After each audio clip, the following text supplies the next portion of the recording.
So I'm going to try something new, a two-part episode.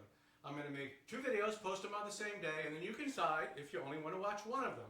So part one of this one is homemade mayonnaise. So I have 1 room temperature egg yolk.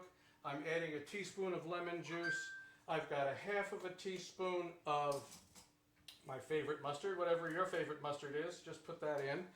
And then a pinch of salt, and I'm going to start mixing that up. So what I'm going to do with that is I've got here a 50-50 mix of peanut oil and olive oil.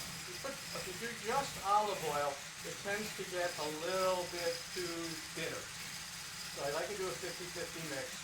What I'm trying to do is emulsify the yolk and the oil. Now in order to do that, I have to start it a little bit slowly. You just put a few drops in, drip by drip by drip, in order to get it to start coming together. If you add the oil too quickly, you just basically get oily egg yolk, so it doesn't come together as a mayo. Now, I am doing this with an electric whisk, which is really nice. You can obviously also do this with a food processor. That'll work fine too. And if you're really adventurous, you could, in fact, start trying to do it with a hand whisk. But of course, there was a day, right, when they didn't have electric stuff, and they've been making this for a long time. So it's slowly starting to come together. So as it starts to do that, I can start adding the oil a little bit faster, but I still don't want to get too carried away. This is what's called a master recipe. That's because it's a base for a whole lot of other sauces and everything.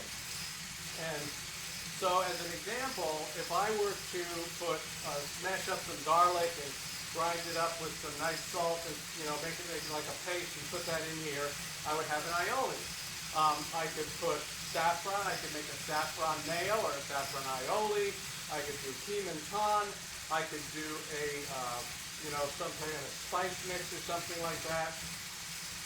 Or I could put in some chopped condiments, olives, and whatever you want to put in, pickles, whatever floats your boat. So this is now starting to come together. Now, you never know exactly how much oil it's going to take. Yolks vary in size, so you just want to make sure you have a decent amount of this oil available. And you're just trying to make a nice little emulsion out of it. It's going to be a little bit on the thin side, because everything, like I said, everything was at room temperature. So I just want to finish this up. There we go. And I've got a nice emulsion going here. So it's kind of, like I said, it's going to seem a little thin, but the important thing is that you don't have like a pool of oil and a pool of egg yolk. So here I've got it. Basically that's it. That's the mayo. What's going to happen is I'm going to put this in the fridge. It's going to sit in the fridge for about an hour, and it's going to thicken up, and it's going to be just like a nice mayo. So in part 2 of this episode, I'm going to use this mayo, and I'm going to make my version of a remoulade. So see you on the flip side.